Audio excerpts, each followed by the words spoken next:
তিনি ছোট থেকে ছিলেন রাগী, জেদি, বেপরোয়া। বড় হয়েও সেই স্বভাবের বিশেষ পরিবর্তন হয়নি। অভিনয় করবেন বলে বাবার সঙ্গে ঝগড়া করে বাড়ি ছেড়েছিলেন। অনবদ্য অভিনয় করতেন, কিন্তু বাংলা চলচ্চিত্রে তাঁর মূল্যায়ন সেভাবে করা হয়নি। তিনি হলেন সুমিত ভঞ্জ।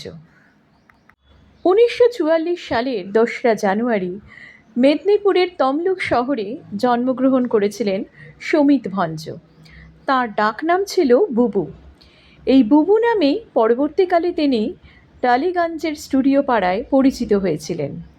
বাবা ছিলেন প্রীতিময় ভঞ্জ এবং মা শীলা দেবী। ৪ সন্তানের মধ্যে কনিষ্ঠ সন্তান ছিলেন সুমিত। ছোট থেকেই সবেতে বেপরোয়া, দামাল। একবার তার বোন কৃষ্ণাকে তার সহপাঠী চড় মারলে তার ভয়ানক প্রতিশোধ নিয়েছিলেন তিনি। একটা বালি ভর্তি চৌবাচ্চার মধ্যে ছেলেটিকে পুঁতে দিয়ে বালি চাপা দিয়ে দিয়েছিলেন। তখন তার বয়স হবে ৬ থেকে ৭ বছর। স্কুলে নাটক করা দিয়ে শুরু হয়েছিল অভিনয় জীবন। পরবর্তীকালে পলিটেকনিক পড়া মাঝপথে ছেড়ে দিয়ে কলকাতায় এসে যোগ দিলেন সবিতাব্রত দত্তের দল রূপকারে। প্রথম সেখানে বেশ কয়েকটি নাটকে অভিনয় করলেন সুমিত। তার বোন কৃষ্ণার কথা থেকে জানা যায়, একবার তমলুক থেকে তাদের সবাইকে নিয়ে বুবুদা জামশেদপুর আসছেন। চলন্ত ট্রেনের দরজা ধরে দাঁড়িয়েছিলেন। মাথায় লাগলো লাইনের একটা পোস্ট, মাথা ফেটে চৌচির, তবুও গেট ধরে আছেন। শেষে আর না থাকতে পেরে সহযাত্রীদের বলেছিলেন, আমায় একটু ধরুন, আমি পড়ে যাচ্ছি। তখন ট্রেনের অন্য যাত্রীরা তাকে ধরে কামরার ভেতরে নিয়ে যায়। পরের স্টেশনে ট্রেন থামলে হাসপাতালে নিয়ে যাওয়া হয়। অভিনয় করবেন বলে বাবার সঙ্গে ঝগড়া করে বাড়ি ছেড়েছিলেন। রূপকারে ঢুকে কিছু নাটকে অভিনয় করলেন, তারপর স্টুডিও পাড়ায় ঘুরতে শুরু করলেন। সময়টা ছিল ১৯৬০-১৯৬১ সাল। একদিন একটি ভিড়ের দৃশ্যে অভিনয় করার সুযোগ পেলেন। ভূমেন রায়ের নিশাচর ছবিতে অনেকে যারা ভিড়ের মধ্যে ছিল তাদের মধ্যে অভিনয় করতে পারলেন। সেই ছবিতে অন্য যারা ভিড়ের মধ্যে ছিল তাদের থেকে একটু বেশি খাতির করা হয়েছিল সুমিত ভঞ্জকে। সকলের যা লাঞ্চ ছিল তাকে তার চেয়ে বেশি দেওয়া হলো, একটা দানাদার লাড্ডু এবং সঙ্গে ৫ টাকা। কারণ তিনি একটি স্যুট পরেছিলেন, সেটা ছিল তার নিজস্ব। এরপর বিভূতি লাহার বাদশা ছবিতে আবার একটি ভিড়ের দৃশ্যে অভিনয় করার সুযোগ পেলেন সুমিত। একদিন সুযোগ বুঝে টেকনিশিয়ান স্টুডিওতে তপন সিংহের ঘরে জোর করে ঢুকে পড়েছিলেন।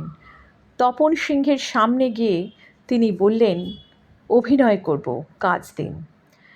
ভদ্র অমায়িক তপন সিংহ বলেছিলেন, এখন তো ছবি আরম্ভ হয়ে গেছে, পরে যোগাযোগ করো।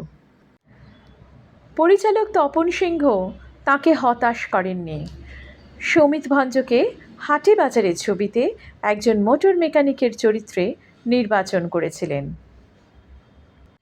সেই ছবিতে অশোক কুমারের মতো তারকার সঙ্গে যে সাবলীলভাবে তিনি অভিনয় করেছিলেন তা দেখে অবাক হতে হয়।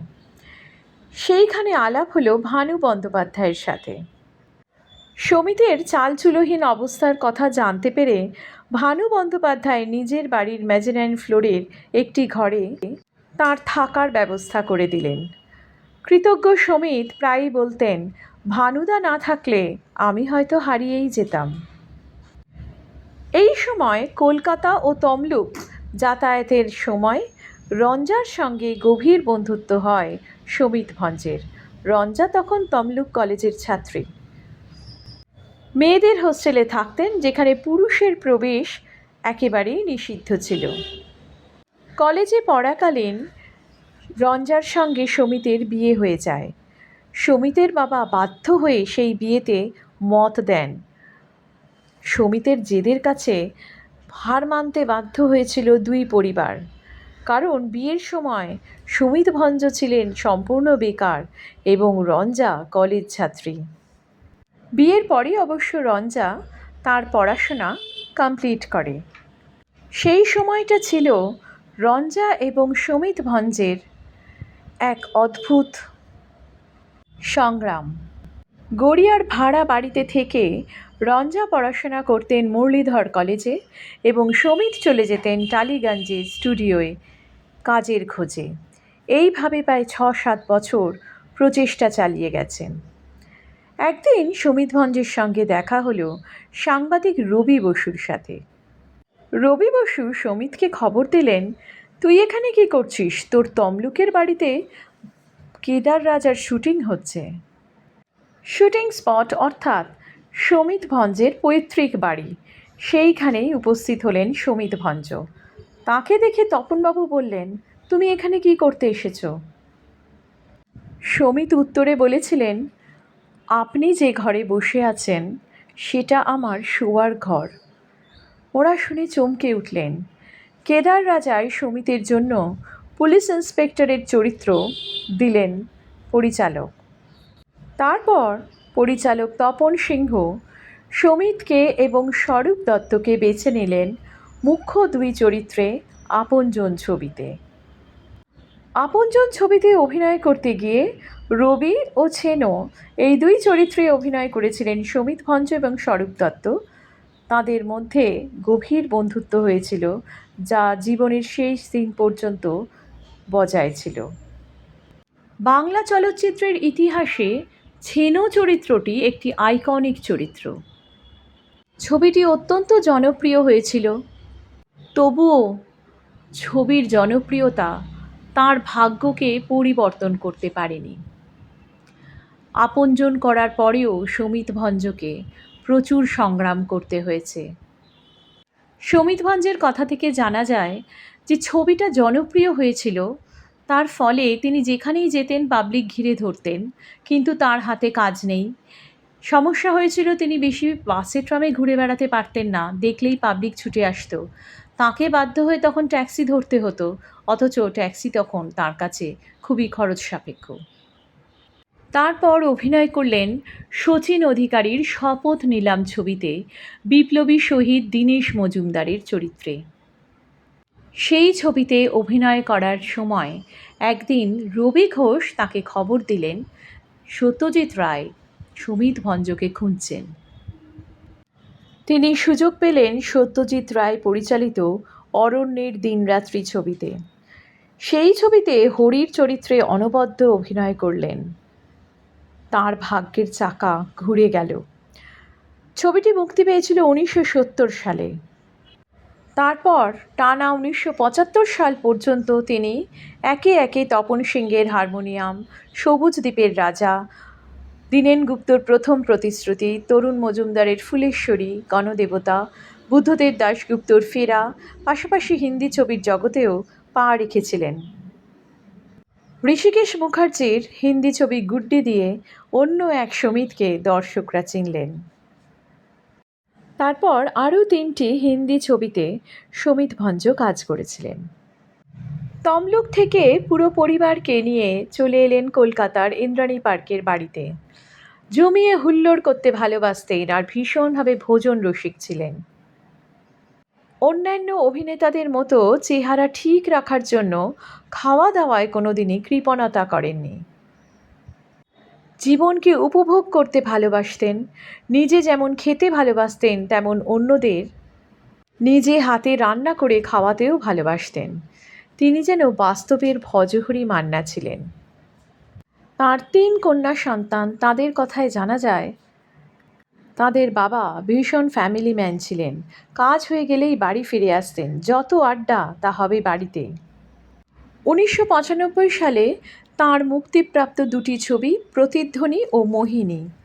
এরপর 1998-99 সালে জানা গেল তাঁর কোলন ক্যান্সার হয়েছে। তার প্রিয় বন্ধু ছিলেন পরিচালক গৌতম ঘোষ।